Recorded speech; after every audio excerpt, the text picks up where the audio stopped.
Hello everyone. इस chapter को शुरू करने से पहले नंबर सिस्टम को अच्छे से समझ लेते हैं। सबसे पहले देखते हैं रियल नंबर्स, जो कि हमारा चैप्टर फर्स्ट है रियल नंबर्स का।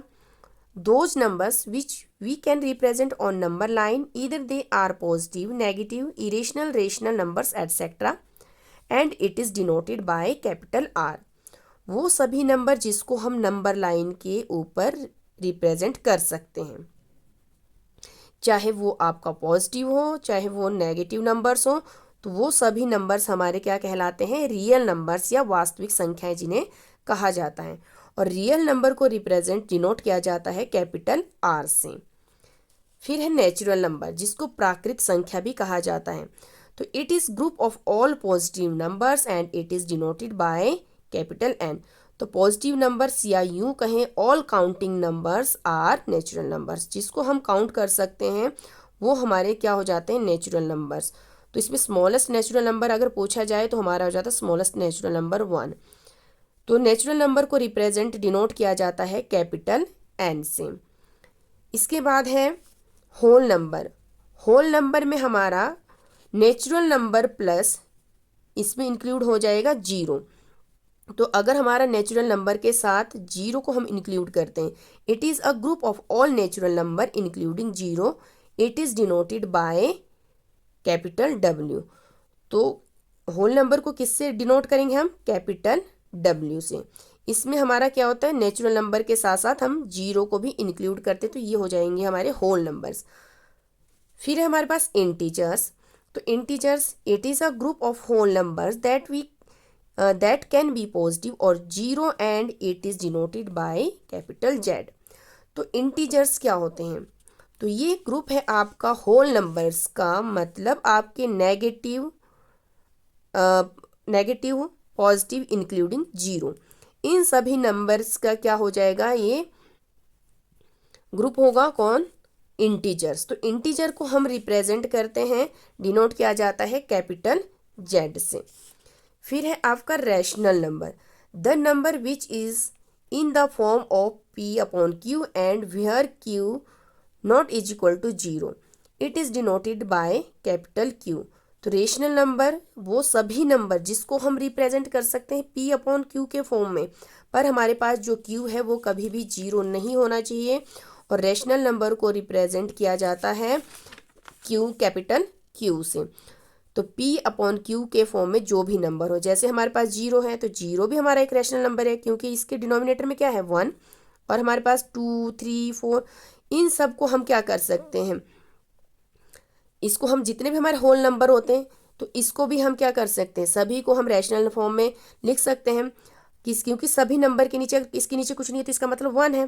तो ये पी अपॉन क्यू, बस हमारे कंडीशन क्या है कि क्यू है जो डिनोमिनेटर है वो कभी भी जीरो के इक्वल नहीं होना चाहिए। अगर ये जीरो हो जाता है तो इनकी वैल्यू क्या हो जाती है, इन्फिनिटी। फिर है रैशनल नंबर। रैशनल नंबर कौन से होते हैं, it is a real number that can not be expressed as ratio of two integers, they are represented by p and these numbers are not terminated. जिसको हम ratio के form में p upon q के form में represent नहीं कर सकते और ये नॉन टर्मिनेटिंग होते हैं। जैसे हमारे पास 1/5 है, तो ये हमारा रेशनल नंबर है क्योंकि ये हमारा टर्मिनेट हो जाएगा डेसिमल 2 करके आ जाएगा।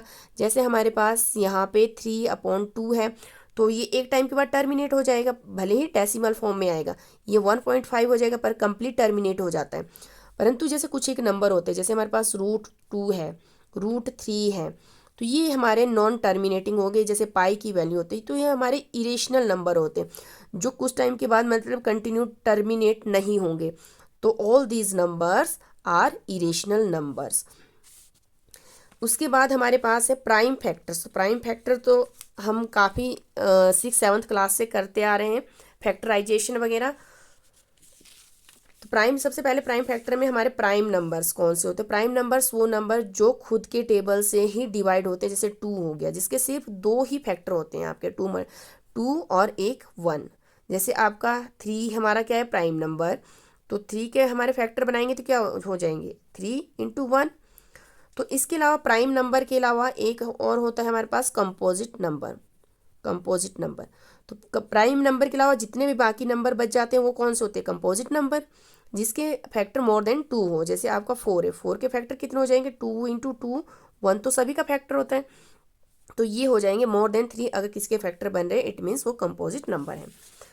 फिर एक और है यहाँ पे जो हम इस चैप्टर में पढ़ेंगे कि अगर हमारे पास किसी दो संख्याओं का, दो नंबर्स का एलसीएम और एचसीएफ है, एलसीएम और एचसीएफ का जो मल्टीपल होता है, प्रोडक्ट होता है, वो हमेशा उन दोनों नंबर के प्रोडक्ट के इक्वल होता है। अब हमने यहाँ पे देखना है थ्योरम। जो हमारे पास पहली थ्योरम है वो है फंडामेंटल थ्योरम ऑफ अर्थमेटिक। इसमें कहा गया every composite number can be expressed factorise as a product of prime numbers. तो कंपोजिट नंबर होते ही कौन से हैं? जो आपके प्राइम नंबर को छोड़ के बाकी सभी कंपोजिट नंबर होते हैं जिनके 2 से ज़्यादा फैक्टर बनेंगे, तो जिनको हम प्राइम नंबर के प्राइम फैक्टराइजेशन कर सकते हैं। फिर है theorem second, let p be a prime number it if p divides a square then p divides a when a is a positive integer. अब यहाँ पे बोला कि अगर p कोई एक प्राइम नंबर है और अगर हमारे पास मान लो p एक प्राइम नंबर है, अगर ये ए स्क्वायर को डिवाइड करता है मान लो, तो ये हमेशा a को भी डिवाइड करेगा। जैसे सपोज p हमने ले लिया प्राइम नंबर एक 3 एग्जाम्पल के लिए, और a ले लेते हैं हम यहाँ पे 9, तो 9 का स्क्वायर क्या हुआ? 9 का हो जाएगा 81। अगर ये इसके स्क्वायर को, 9 के स्क्वायर को डिवाइड कर रहा है तो ये 9 को भी करेगा। देखो यहाँ पे ये हो जाएगा आपका 23 से और ये हो जाएगा 33 से, तो ये हो जाएगा हमारे पास। ये थी थ्योरम सेकंड जो कि इस चैप्टर में हम यूज़ करने वाले हैं।